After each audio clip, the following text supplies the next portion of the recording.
Want to add your PayPal account to your Battle.net account? Let me show you how to link your PayPal to Battle.net so that you can make purchases with your PayPal account. So all you have to do, guys, simple over your profile on the upper right hand side and go to account settings. Now, once you're under your account overview, just simple click on payment method towards the right hand side. And here you will see the option to add payment method. So here you'll see your payment method. As you're going to say add a new payment method, simple go ahead and click on that. And from here you want to choose PayPal. Click on continue. And then from here, click on continue to PayPal. What's going to happen here is going to open up a PayPal window. You just need to go ahead and enter your PayPal details here. And once you log in with PayPal, it's going to redirect you right back.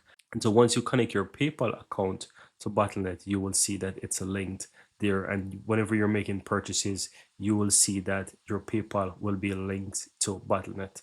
And that's it, guys. Very easy and very simple.